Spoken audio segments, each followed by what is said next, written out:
What is good, everyone? Nick Engvall here. As you know, I do not know what to call this particular podcast.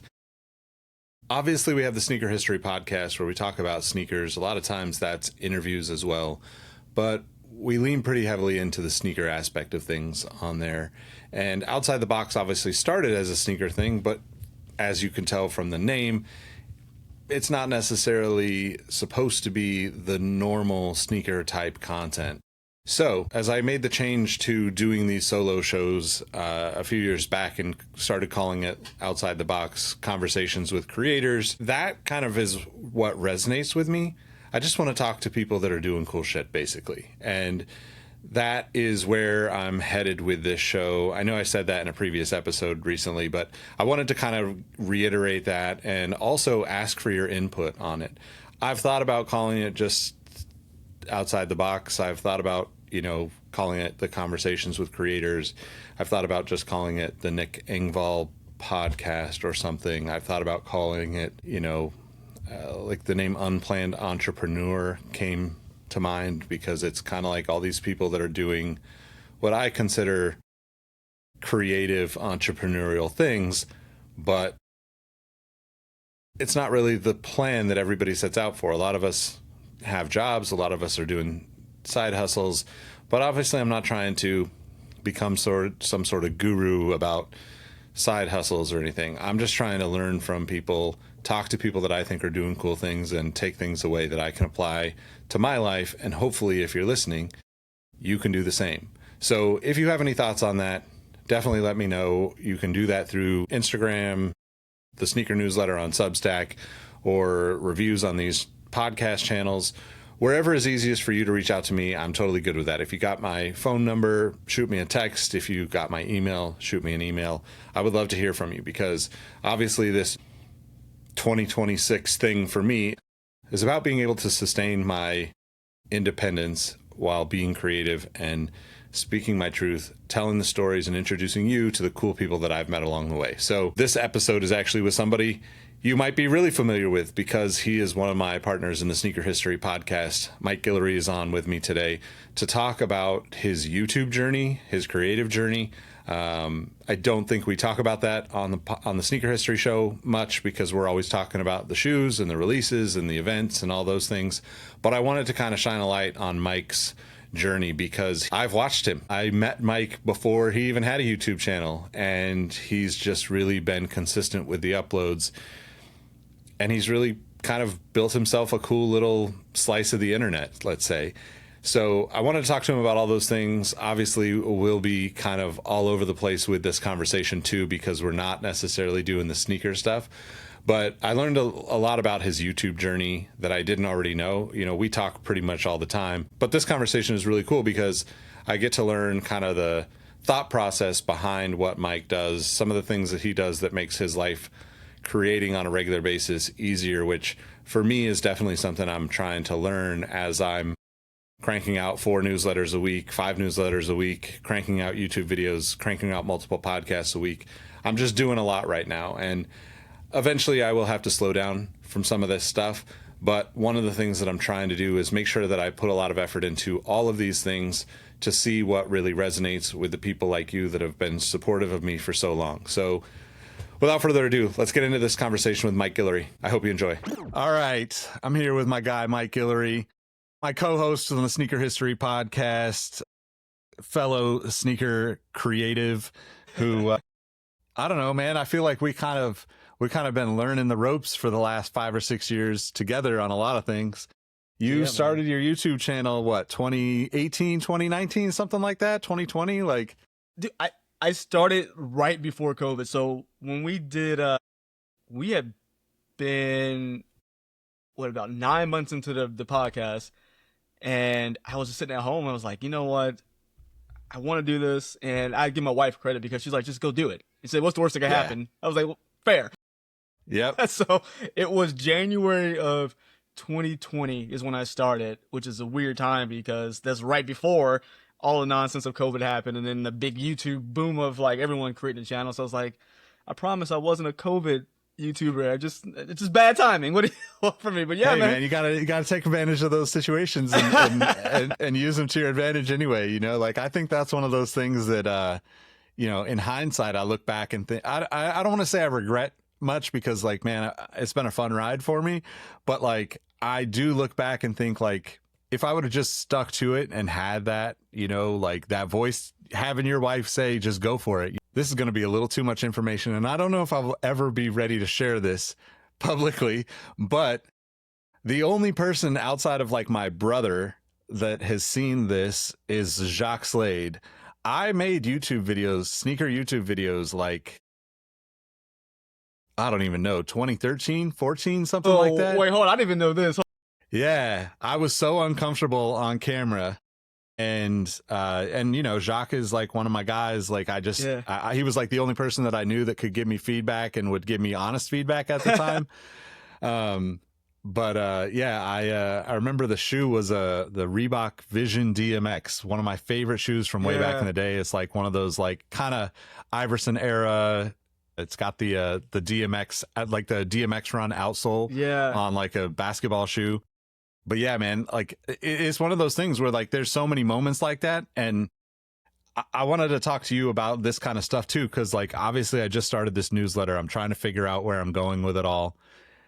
But I've had so much of a struggle finding like actual work, consistent work over the last like year and a half, that has to be the mentality, right? It's just like, do it. Screw it. We got to just do it. Like everything that we talk about on the show, that we talk about in our content, that when we meet people, like the only difference between them and us usually is like, they just did it and they just didn't stop. You know, it's like, obviously I'm a huge Nipsey Hussle fan. So that's what comes to my mind with that. Is just like, you know, he says that in interviews all the time, or said that, rest in peace, in interviews all the time, where he's just like, yo, I just didn't stop, you know, like I just kept going. And, to have somebody like that in your corner is a huge help to keep that moving for you, I'm sure.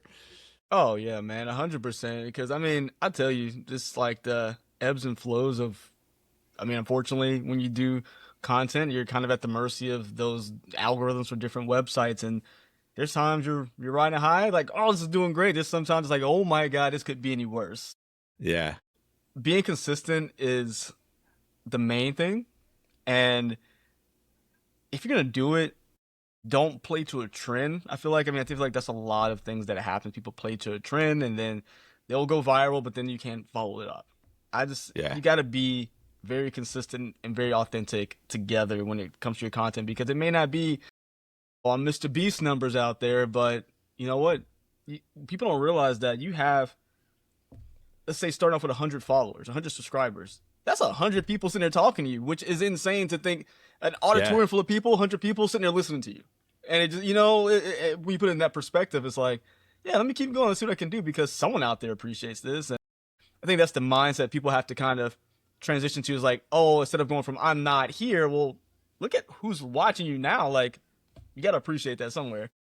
Yeah, man. Well, and that's another interesting thing that I wanted to get into about because you brought this up with sneaker history. I don't know when this conversation will air, but we're about to hit 500 episodes on sneaker history, and you're 2 videos away from 500 videos on your YouTube channel, which is I didn't even know that. Yeah, which is I didn't even realize so I didn't know what you were saying, and then I looked at yours to talk to you, and I was like, oh man, what this are is the odds of crazy, that? right? I had no idea. I haven't counted.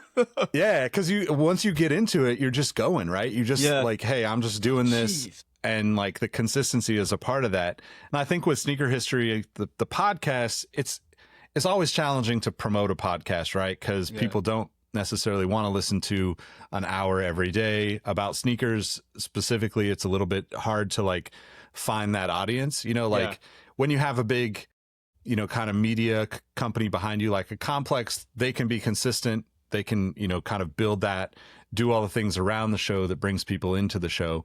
And we have a great audience with the Sneaker History podcast. Yeah.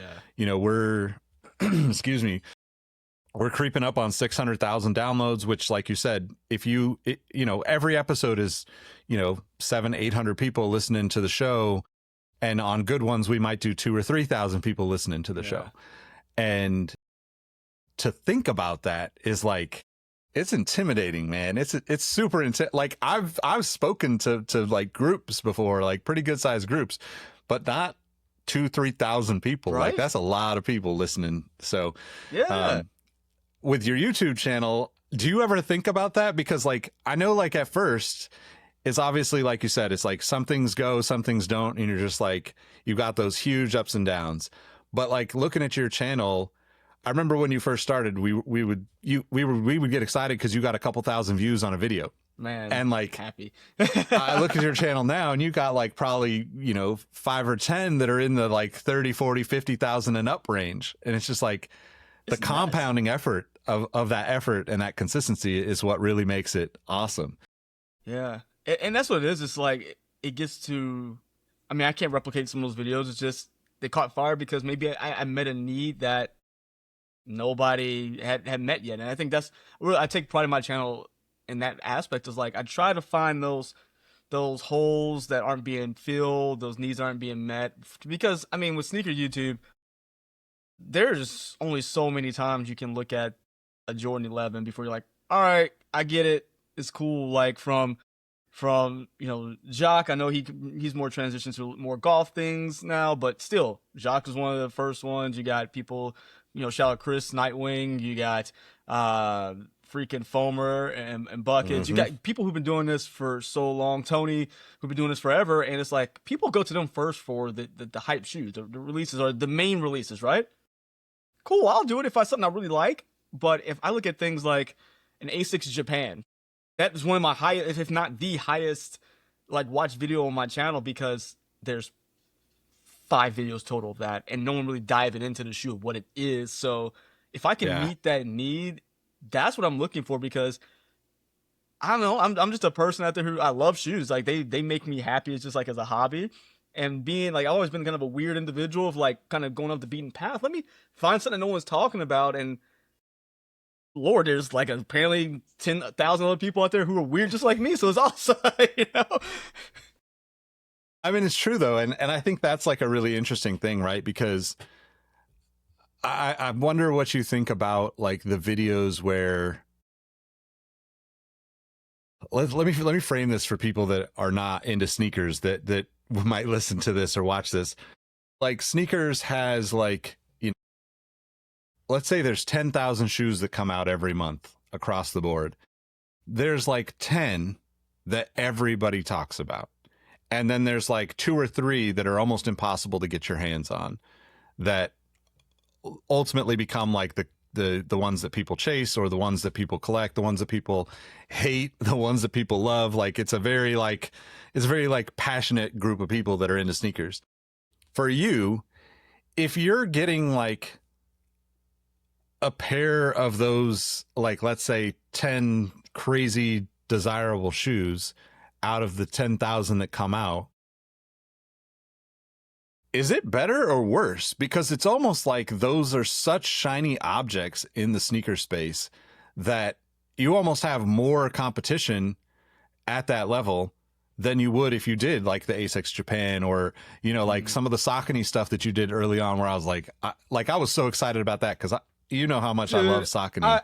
I love the guys at Saucony. Shout out to like Josh and Jason. Like I get frustrated now, because now everybody wants Saucony, because like they're doing some great things. When I was buying them, there was no one doing Saucony reviews. I'm like, yes, this is my space. I love it, because I've been wearing them since like middle school, and just kind of circling back that love of it. But now they're like popular, so you get a J-Tips Saucony, is like, crap, I'm the last one to do this review. I'm not even gonna do the review. I love this shoe. I'm just gonna love it for me. But yeah, this I think is harder, because let's say you get on this run of winning raffles, making contact. Maybe you got lucky, people brought, sent some stuff your way with these very, like say, these shiny objects, these high energy sneakers. Yeah. Cool. You got 10. You gonna be able to keep it up for 10 more? Because it gets hard. I am super grateful for the things I get my hands on, but I feel like sometimes it's not practical to keep that run up, because I can't afford every release. For those who can, God bless you. You know what? Yeah. You're doing some things out there. You keep on going, but it's not as sustainable. So finding things out there that you really like, because people will key in on your actual excitement about things. It's like, are you truly excited about this year, or just doing it, going through the motions? Which, unfortunately, we get a lot of people out there going through the motions, and yeah, they're doing great, but you know, how long are going to stay around to give you like to put on those videos and give you that information? Because when something new comes up, they're going to move along to the thing that really excites them.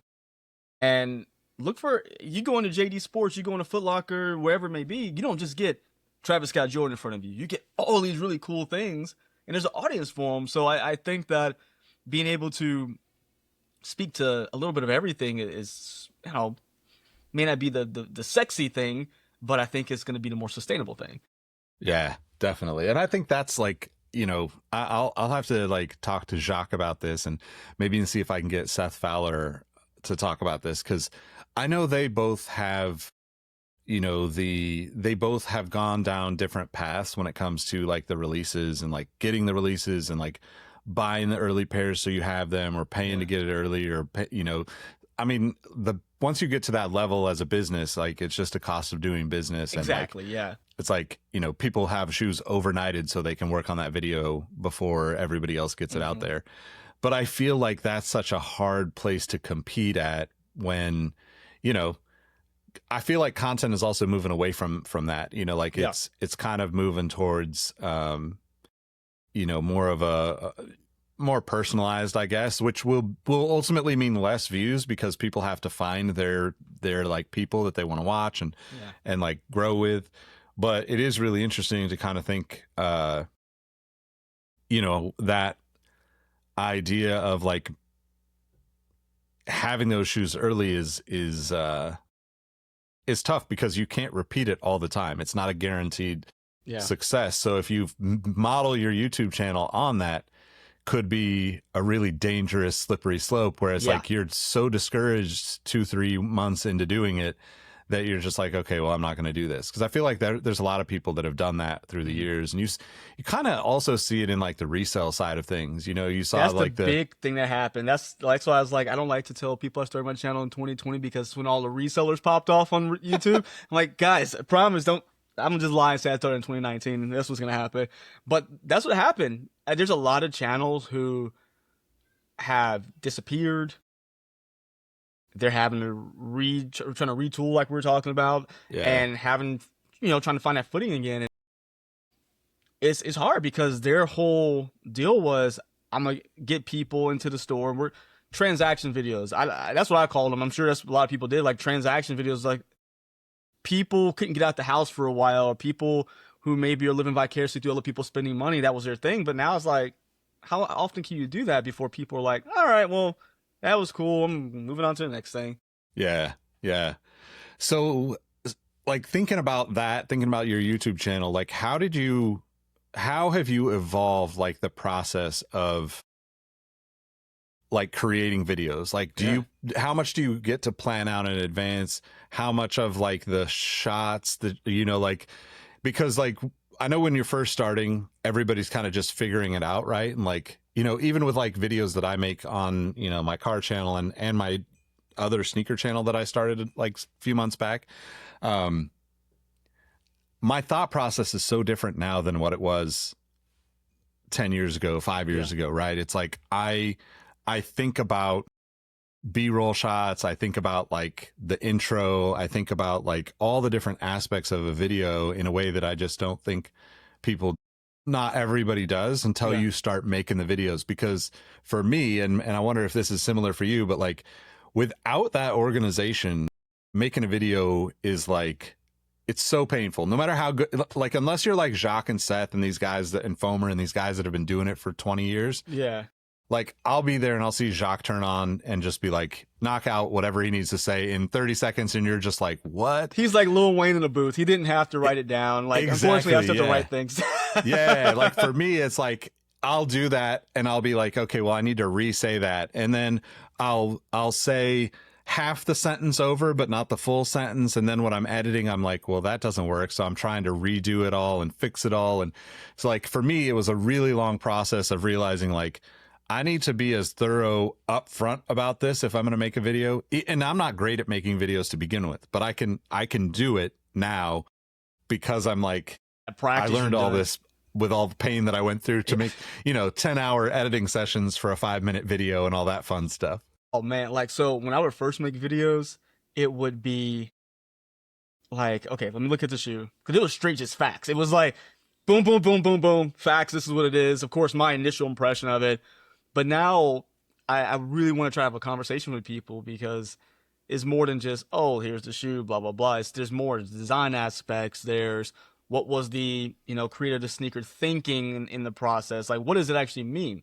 Try to get on like you're talking to somebody. That's where, I think that's where I came up with like coffee time kicks. Is like, dude, you're sitting across from somebody drinking coffee. Is like, what is this? How are you gonna talk to the shoe to somebody? Is it just gonna be like, hey, it's got a boost midsole, it's got some plastic on top? That's not how you're gonna talk to somebody. You're actually gonna have a conversation. And so I am an actual dude. If someone came in my office, they would think I was a maniac because I have books everywhere, dude, of just like planning and like stuff, and like from this is a newer one, so probably not as much, but there's stuff everywhere of just me trying to jot down. Like, my brain goes a million miles an hour. Like, I can think of like so many things at once, and if I don't stop, I'll forget it. So I'll write it all down. I won't necessarily have like a one-to-one script I'm going off of, but I will have this rubric, this skeleton to go through. It's like, okay, I want to hit these points, and then because I have a hard time writing out my personality. That makes sense. Yeah. Like, I can't go like laugh at this or have this kind of reaction here. I put the facts in that I want to talk about in what order, and then like, all right, cool. Now talk about it like you would talk about it to your friend, and yeah, that's how I'll go about it. But I do have to write it out because there's so many things with certain, sneakers or certain sneaker topics that you can forget. So get all the facts in line. I double check things 100 times because I'm okay with being wrong. But I'd rather be wrong if I researched a bunch and not just spitting out random things, because there's some channels that just be talking nonsense. And it's like, not even close to right, or they don't have knowledge. Like, I don't know everything about every shoe. None of us do, but I pride myself on going in and like researching before I make a video or talking about a topic, because I don't like being wrong. Like, I will like say something and like have a oopsie on the video, and I won't edit it out on purpose because like, dude, I'm a real person. I'm not perfect, so it is what it is. But that's my process. Like, I gotta at least start somewhere on a piece of paper and expand on that, because like you, dude, I'll go through a take. My wife had looked at me one time. She's like, I walked by your office. I heard you say the intro 16 times. I was like, yeah, I just couldn't get it right. And yeah. I just keep going over and over. Memory card's full. Delete it over and over and over again. Yeah. Yeah, man, it's tough, man. And I think that's something that we forget, because we watch all these people that make it, look all perfect. And like, that's not reality for most of us. And it's not a bad thing. It's like the learning process is something that I've become like more, accepting of, I guess, is the best way to put it, like, but how do you, like, do you try and I know this changes, and I'm not trying to say like you should have like all these things, but how do you like even like think of like mapping out ideas and like, like, is it like, do you see a shoe that comes out and you're like, okay, that's got to be one for the channel? Or is it like, I've got like, I don't know, I got to do a video for the next 5 weeks. Here are the 5 things that I'm going to talk about. How do you think about that? Because I know you also mix in interviews, which is what I think what I want to get to after that is like talking about like the long form stuff too. Yeah, so it's a mixture of both. So if I see something and it interests me, I won't make a video. So if anyone asks, like, I will, if you ever wonder, I should say, I won't make a video that doesn't interest me. So whether it be something I bought, something that someone graciously had gifted to me, if it's not something I'm interested in, I won't make a video, because I'm not gonna make a video dumping on something, but I'm also not gonna make a video half-heartedly because someone sent it. Like, I'm thank you, I'm aware it, or make sure it finds a home where it needs to be. I won't ever do it to anybody because it's not fair, just because my taste is different. But I will look at shoes and like, I gotta talk about that one. For example, AE2. That was, as soon as I knew we got full designs, as soon as I was able to find a pair, I was like, we are going to make that video. Yeah. But a lot of times, those are going to be the outliers. We're all on sneaker, fill in the blank in media. So we see lots of topics pop up from Instagram to Twitter, LinkedIn, wherever. as I'm reading topics that happen because the news cycle with sneakers is so quick, I'll jot down like, oh, okay, 4 or 5 things, and I try to complete my week that way. And it's like, okay, let's talk about this. If it's a topic that lasted more than a day, if it lasts more than one day, it's going to be around for at least a week, so it gives me time to do it. So the turnaround's a little easier. So that's really how I'll try to find it. Like, oh, this comment got a bunch of traction from this person, or oh, they said something out of pocket and it's getting crazy on Complex, so let me dig more into it. So it's really just a combination of both. Like, ooh, I'm really excited about this product, and then, okay, well, this topic interests me. Let me dig deeper, see if it's worth talking about. So they go hand in hand, really. Yeah, definitely. Do you like do you determine whether it's going to go on like Instagram versus YouTube?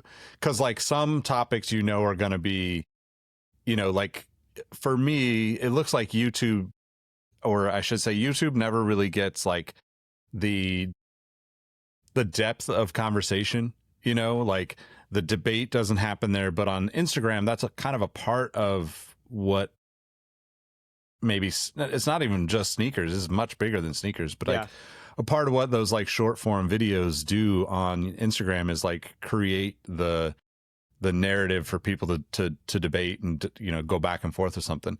Do you think about that too when you're like looking at like, oh, somebody said something or whatever? I still A/B testing, trying to figure out which one does better.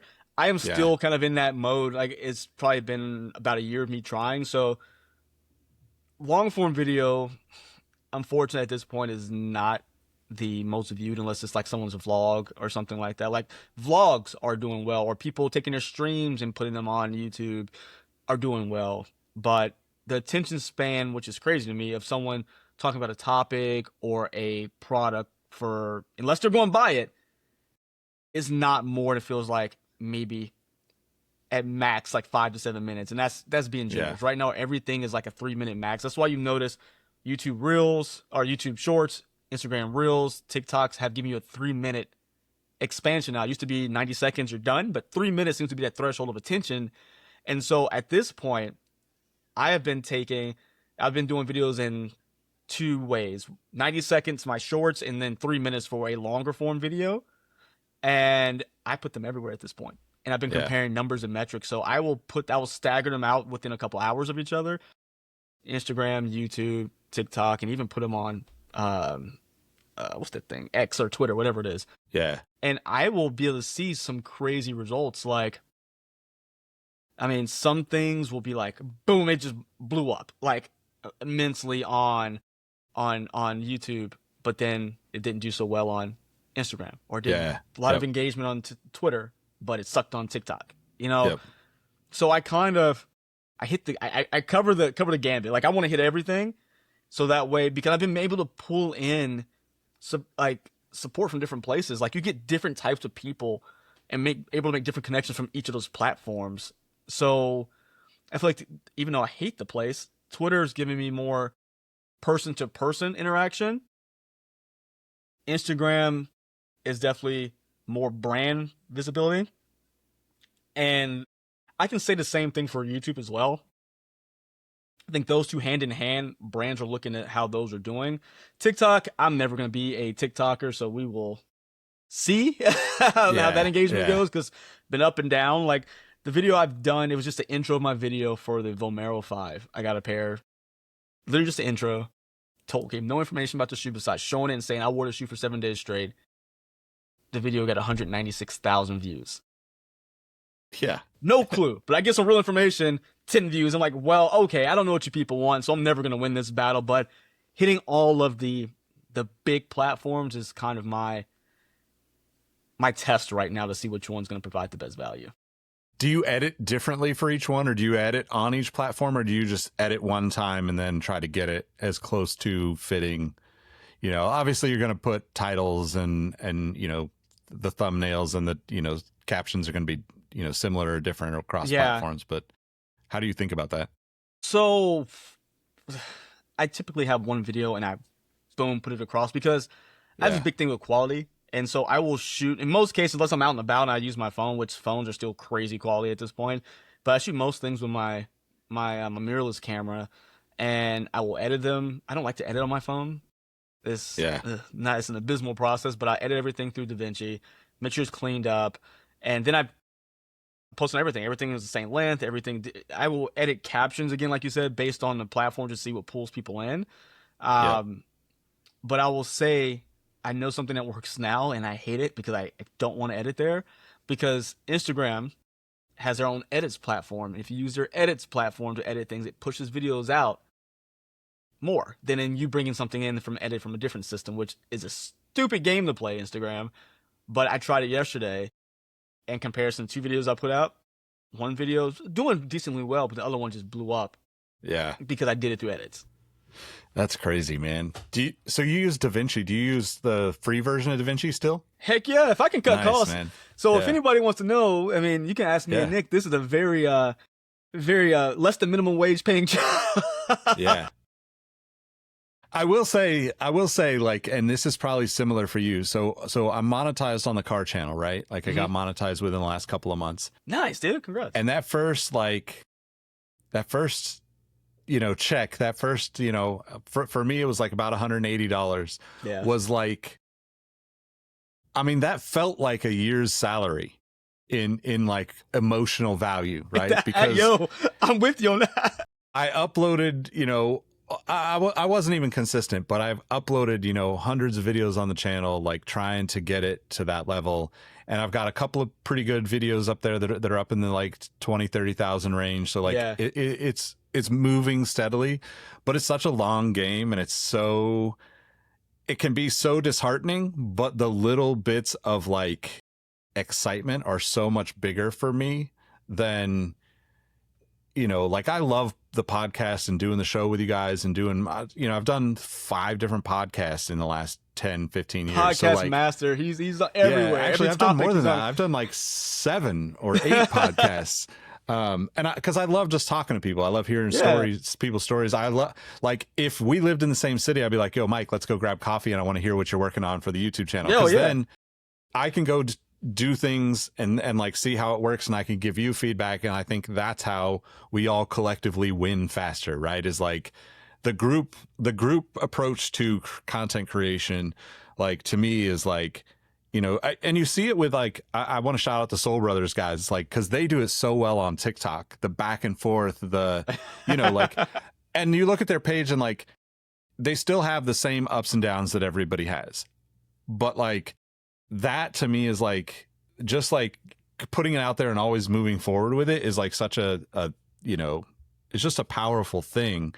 And then to have like the both of them doing it, to like see and listen to your conversations with them on the show, and like all of the people that are out there doing it, Front Page Aaron, like everybody's got like this little unique lane. And I think like the more people are talking and supporting, and like even Haas, right? Like, for sure.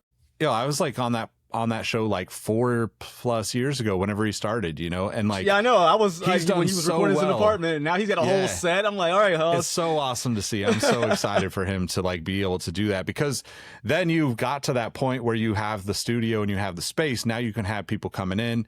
You're in New York where people are already coming through, like I'm kind of out on an island out here, or peninsula out here in Monterey. You, bro. Where, I'm like, hold on, I can be like Haas. I'm like, I need to get people to come to see me.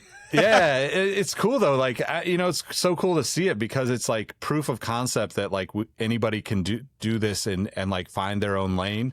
Because like, like it's not like anybody's concept is like mind blowing, right? And I don't mean to like dumb down people's stuff, but like we're not like creating rocket science, and we're not doctors by any means. We're just talking.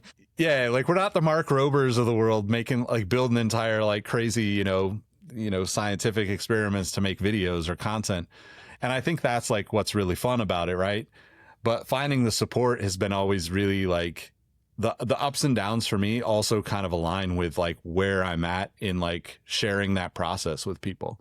Because a lot of times too, like even with just recording the podcast, we've done, like we were saying, almost 500 episodes. And like our schedules almost never align at this point. And sometimes like right now we can squeeze out like, an hour of time to do a show or whatever.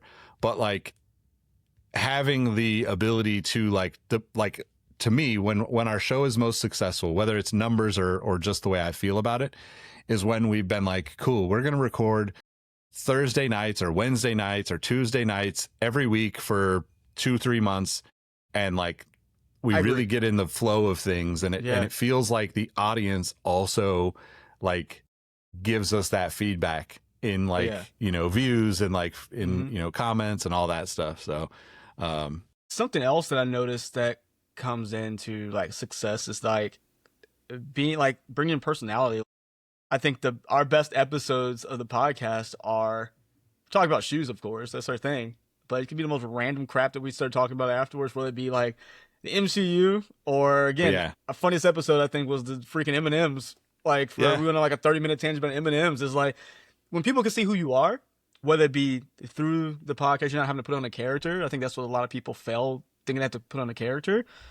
That's when people will relate to you more.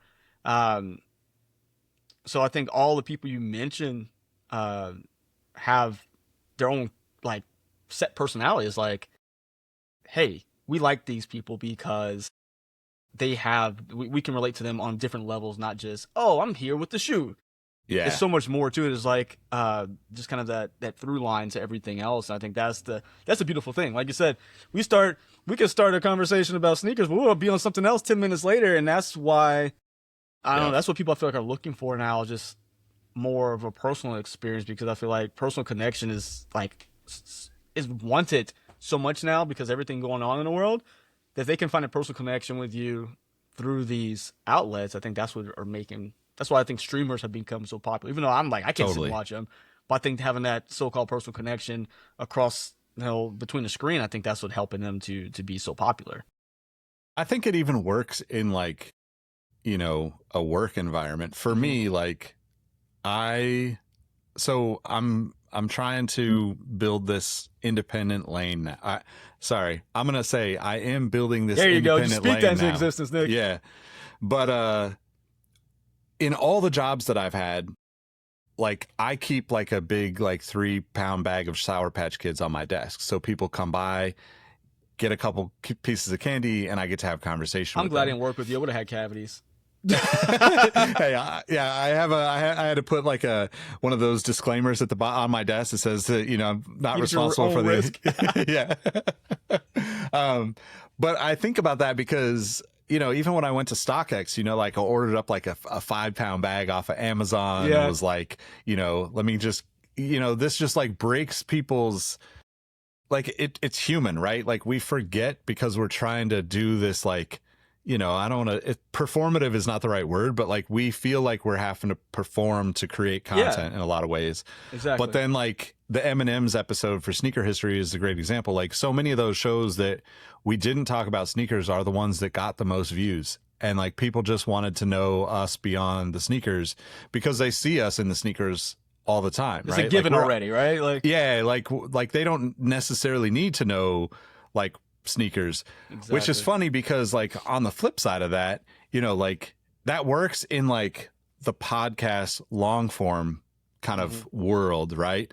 But if you were to do like an M&M review video on your channel on YouTube, you'd get like 6 views. Yeah. And like it's so weird because the algorithms don't tell you these things, but these are the kind of things you get from having conversations with people, which I think like for people that are like looking at content, watching, or even creating content, we get wrapped up in like all of the stuff that we've got to do and we forget those elements. You know, like I love, like I personally, I love seeing you and your kid skateboarding, like learning. I just hope there's no ambulance that pops up in that video soon, because I'm looking a little shaky. I know, man. I've seen a couple of it and I was like, oh man, he might have had to cut. He might be feeling that one. You know, had to cut that clip a little short. I love the, and no, that's what it's so funny because I started doing that with him. I was like, you know what, we're already out here. It's like, let's just see what happens, because I just wanted it for more like record keeping for us. See, like, cause we don't go outside and take pictures as much anymore. No one's walking around a camcorder. It's like, dude, let's throw the phone on a tripod. Let's see how this goes. I mean, at least we can laugh about it later, right? Funny enough, that is like, those 2 videos I did with that are just like kind of funny. The most engagement, like I've received in a lot of different things, because it's, again, is like other parents, other dads, who are like, "Oh, dude, that's awesome you're doing with your son," or people like, "Oh man, you inspired me to do something else with my kid." Also, I do it because it's like people have this. My son told me this. I guess they were yelling this at a kid at school or something. They call people tryhards. I'm like, what does that mean? He explains like, well, they basically, if you're trying hard at something, people make fun of you. I looked at him and was like, first of all, that's the silliest thing I've ever heard in my life. Yeah. I was like, you live here, you gotta try hard at everything. Let me know who I need to go fight at your school. And then I did that video purposely on that because if we talk about doing something with trying, like every day trying to be consistent, trying to be better, and then failing, and then trying again after that. And that's really like kind of the underlying message of that. Like, dude, I will show you, I will fall down a million times. I'm 36 years old. Like, my body's gonna come scrape me off the ground at least a couple times, but I'm gonna try again. But I'm not scared of that failure or showing you the failure because it's okay, And I think that's what people don't understand about whether it be podcasting or the video. It's just like, you're going to fail a million times. Suck it up. If you want to do this, get back up and do it again. But it's okay. It's okay to fail. People are going to talk their talk, but guess what? If you go to those accounts who are talking trash, which I've done a couple times, because at one point I was like, yo, I'm a little irritated, but go to that person's account. They got 2 subscribers with no videos. Yeah. Or 2 videos with no subscribers. Don't take that to heart. Just keep going. That's been my thing. It's like, dude, I'm just going to keep going and just have fun and just enjoy whatever this is, because I'm not making a paycheck off of it, but would I want to one day? Yes, but I can't do that unless I try. Yeah, definitely. And it starts with getting you a pair of shoes or a couple pairs of shoes out of it, and then it's like, work your way up, right? I think I forget who the quote is from, but there's a quote that just pops into my head that's basically like something along the lines of like, anyone who's doing the thing you want to do will never ridicule you for your starting place getting there, right? Because they all had to climb up and do that, right? They all remember how hard it was. And I think it's interesting too, like, like with sneaker history as an entity, I've struggled to give it an identity, right? Like it's always kind of been this like, well, I just like doing this stuff, so I'm not trying to monetize it. Like, of course, I've asked for people to support the Patreon so we could pay the bills, and like things are expensive, but like now that I'm like in this place where I'm like there is no option, right? Like work is not happening the way I want it to, so like I'm going to make this happen. But like it's going to be funny because when it does, and when I'm like, I'm celebrating that, like, hey, this is now my full-time income. Yeah. People are going to forget that I've worked in this industry for 20 plus years. Like I was looking it up. I was product testing shoes for Nike in 2001. So like I had a wear test like account with them for 7-8 years. Wow. I did running shoes, basketball shoes, and training shoes. So like I did a lot of that stuff for free. And like in hindsight, I'm like, of course I did it for free because I love this stuff. Yeah. But like now I'm like, people are going to see the success of whatever you get to, and they're thinking, oh, like, well, like it's almost like the same thing with YouTube videos. Like you get so caught up in like your audience, and you're like thinking about like the people that are going to watch this. But like if you made a video that did 1 million views, that's so much more than like, that's for people that are not even connected to sneakers. Like that's for people that are like, that don't even know what Saucony or Asics are. They only know Nikes or what. Yeah, exactly. Like, but like that's where you want to be shooting for, right? You want to be shooting for these like super high up, levels, and then kind of landing somewhere, in the middle where like you catch a new group of people, and then you build that audience from there, which is really kind of interesting. But it is really weird how like the kind of like narrative of just like try hard seems to just be a thing right now, right? Yeah, where like, I'm dude, like, that's silly. I'm like, there's nobody that's actually successful didn't try their absolute hardest. Like even the people that we look at and think that person has the most skill or the most athletic ability or the best, camera, whatever, like the best tools, they work their asses off to get to the level to where we even get to know them. Even the people that make it look like they don't work hard worked really hard to get to that level. And I think that's an interesting thing to like kind of hone in on. But kind of shifting that conversation, you've done something that like I think I've tried to do with sneaker history, like in a less consistent way, but like you've kind of done like long form stuff. You're doing like interview stuff. You're doing like, you know, obviously product stuff. How do you like think about wrapping that all together? And like, how do you look at it when like, I don't know, you probably put up a long form video on your channel that you're like, yeah, this is a great conversation. I really enjoyed this. But then it probably gets like a third of the views of like the previous video you did reviewing a shoe. Third, maybe even generous. I mean, I do it all by, I don't know, just kind of, again, what interests me, like if I think the conversation was like great, and I was like, man, I think, or just a key point was really nice about it. I was like, I want to show that because I think other people would like benefit from it. When it comes to sneakers, my whole thing is what can people benefit from? Because with the channel, I want to be able to provide someone with some kind of like positivity or something, you know, through it. It's like there's so much negative crap everywhere. And again, whether it is like just a funny take on a shoe, or you know, a kid who's been saving his money to, you know, buy this shoe, and it's like, man, I can help give you some insights to that, or again, just conversations I have with folks. I just want to be able to put out things that if I can, between 90 seconds and 12 minutes, if I can give you a little bit of a light to your day, just like forget about the crap, that's my goal. That's genuinely it. It's just like I want to be able to, like, I don't know, just let people have fun, or just have something good come out of it. Because I know a lot of times, like, I mean, you can go through all these different topics on, you know, like I say, sneaker Twitters is a thing. If you've been there, oh my God. But even when I take topics from that, it's like I try to spin those into a positive way, or at least something that makes you think of like, oh, okay, I didn't think about it that way, as opposed to just, I will never like come in and like bashing like people, or like just come out here, like some people get in these videos, I'm like, bro, you just cursed every other word. It's like, a kid can't watch that, you know what I mean? It's like, yeah, it happens sometimes, we're all human, but it's like, bro, you can't, every other word can't be that. And it's like, I just want to be able to give somebody something to look forward to. It's like, oh dude, I can like relax for like 10 minutes, you know? And that's my whole, it's not a game plan of long form, short form, long form. It's just like, what was fun? What can give somebody else a sense of enjoyment? And that's how I put stuff up. Yeah, that's awesome, man.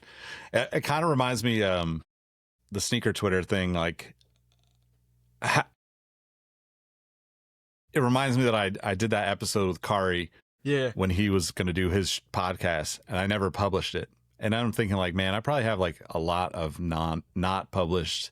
Like, I know I have tons of videos that I never edited, but I have like definitely like a lot of podcasts that I've done that I never published because it just was like, oh, didn't work out timing, or I was waiting for the person to do, you know, like we try to align the shows or the content with like maybe somebody starting a new thing, like with that one, or, you know, whatever those things are. But is your kind of process for videos the same way, where you're like, yeah, I recorded that and then I never edited the full video, or something like that? But I think it comes down to just, I didn't like it at the end, or I just felt like it wasn't like, you look at it as like, I didn't mean that in that video. And it's like, and I have some like this, like I reviewed something that's like, I don't believe myself. Like, if I don't believe myself in the video, I'm not going to put it out. And a lot of time I've had some that are like dependent, like, you know, someone sees me something like, hey, we want to have it out at this time. I'm like, all right, cool. Like I'll work with that. But a lot of times, no, I'll record them, and I literally is like, this one's cool. I like this one the most. I'll throw it out first. But unless someone's actually asking me like, hey, I want this one to go out first, there's typically not. How long did it take you to get the? I feel like one of the things that like I learned, like I get worked up talking to other people, but to do stuff on my own, I have to be so much more animated to like actually convince myself, like you said, watching it on the flip side and editing it. Like I have to be so much over the top. Like it feels over the top for me because I'm super reserved anyway. But how long did that take you in like the videos to get to a level of like, you know, where you need to be before you're like doing that all the time where you're watching a video back and be like, nah, I got to do this over. I still hate watching myself. To this day, I hate, I was like, I can't watch myself because I'm like, I think I'm probably my worst critic. But when you work from home for like the past 5 years, and then also almost 6 years now, I guess, but then also before I met my wife, I lived by myself. So I'm a very like out loud thinker. So I talk to myself. So yes, audience, I am a little crazy. I talk to myself. So I kind of know how to like talk and respond. So that helps out when I'm doing videos because like, well, I'm already used to talking to myself. I'm doing that right now just to a camera. So that helps. But I just don't know. I just want to make sure I'm bringing that. If I'm having a conversation, like just I want to have that same type of excitement on the camera. Like I say, I'm like you, Nick. Like, I'm pretty reserved. Like I'm pretty introverted when it goes like out and about. Like I don't like being around a ton of people all the time. But I'm so much more. If I can tell you something, like if I can tell you a story or tell you something about this project I'm really excited about, it'll show. And that it took me a while to get loose enough to do that because I'm like, I don't want to be like judged by this. But I would say within the first 6 months to a year, that's when I kind of like no holds bars. Like I'm just gonna talk and we're gonna just make it happen. Yeah, it's interesting because like there's so many things that just happen with the practice of doing the thing, right? Where it's just like the editing of the videos, the feeling good about talking on camera, like being able to speak a little bit like more efficiently, get the right words out. Like keeping an eye on the camera even is like one of those things where like, I know like some people will like when I started making videos, even when I started making like podcast stuff, like, you know, like we had so many things that like I look back and I would like cringe about, but we also get so much feedback from the community where like, man, I miss those early days where you guys couldn't figure out the audio and you had all the technical difficulties because it gave people like a real view of who we are, what we were going through. They watched us grow up in real time, man. Yeah. It's crazy, man. It's so crazy. Well, I'll tell you this. When I first started the YouTube videos, I didn't have a webcam because we didn't do video for the podcast at that point yet, which is audio. Yeah. I didn't have a tripod yet. I had nothing. I had an old Canon I would shoot stills on, which did not try video, did not translate well. It was super bad. I had my, iPhone, at that point? Yeah, 5 or something. Yeah, 5 or maybe 6 7 or 8. Yeah. Might have 7 or 8 because we're at 14 now. I don't know where we're at this point. Maybe at 20. I don't know where we're at. But I would seriously have a bookshelf, or I had a table in my office. I had this coffee table. I had I had books at. I was like, okay. I stacked shoe boxes and books to perfectly align my phone. And you always know the back camera shoots better than the front camera. So I was like, all right, I'll do it. And then I set it, make sure it's in front of my desk. I would turn it on. I go run to my desk, test it out, and tweak, like move it over this way, move it that way until it worked. It's like, and I love, like my brother was like, when you write a book that has to be in there, how you start it. Yeah. And it's like, and I just would tell people like, just start. Like I could have said, no, I don't have this stuff. I'm not going to start, but it's like, why the heck not? Like you said, just do it. Like why not just keep doing it and then progressively get better things to make the channel better. But it got people talking. It's like, a lot of times people are like, yo, how did you do this? I'm like, don't worry about that. we don't want to talk about that right now, but it got done. I don't know. Those things I look back at is like simpler times. Yes and no, but I do love, like, at least it started somewhere. I never would like, oh yeah, I started with this. Crazy cinema camera. I got all this stuff. Man, I'm winging it 99% of the time. I'll tell you that much. Yeah. Well, and I think too, like, people should look at your channel and like they could see that, right? They look at like those early videos, but then I think of like, even, I mean, you've done like more recent stuff, but like you and your brother did that like with the Reebok trainers, right? Yeah. Like that video was dope. Like seeing you actually do stuff in the shoes was like, oh, okay. Like this is, I mean, it probably didn't do like numbers the way you would want videos to do. The people at Reebok liked it. I'll tell you that much at least. Yeah, and the people that watched it that know you were like, damn, Mike really put an effort into this to like make it stand out differently than the other videos, right? Because I think that's like also the thing that like, if it like part of what we're shooting for in as content creators of any kind is like to get to the point where we have all that time and the resources and maybe yes fancier cameras or whatever, but like the progress of getting to that level, like every once in a while you have that glimpse of like this is what we could do if we had, Yeah. you know, if this was a full-time job, if this was like a thing where we could bring in, you know, another person to shoot with us, if we could go out and get and, you know, do all these things, you get to put that out there had to feel pretty good, even compared to like your other videos. You were probably like, yeah, I'm pretty proud of this one, I would hope. Dude, that one was crazy because like we actually saw my brother's friend filmed it for us, and we were out there, and it's like, dude, it just looked amazing. Like my brother actually went and edited that one for me because that's what he does for his job, and I was like, dude, I'm still super proud of that video because we went out there and literally killed our bodies, but it was something different. Like no one had done that. Like I kept seeing YouTube videos of that world's hardest mile, but in our space of like wear testing and things like that, no one took a sneaker and like put it through a real test. Like we always put them on. Oh look, it looks like this from this view, or you know. But you know, people like Chris and then Drew, they'll actually go do things in them. But I was like, I'm gonna take it to an extreme level and let's see what happens. I mean, people still ask me about that video to this day, which I think is awesome. Didn't get the most views, but it had, like you said, an impact because it was silly for us to go do that, but we did it. Yeah, but that's such an important piece to like the whole concept of creating content and telling stories, right? Like you know, for me, like trying to figure out, like I just did this video like that went up like a month or so ago, but like this Keen review, right? Mm-hmm. And you know, I'm like, I put a lot of effort into the video, and most of that video has nothing to do with shoes. You know, it was like, oh, I went to San Francisco for the day. Yeah. I was taking pictures of whales in the bay. It was like a wild experience for me. Yeah. But like, I intended to just make a video about the shoes at some point, and like that just became a part of it, right? Which was like, well, this is kind of like maybe where I want to be in this like lane of sneakers and storytelling, where like I posted a picture, like there's a bunch of deer around where we live, right? We see them in the park every day.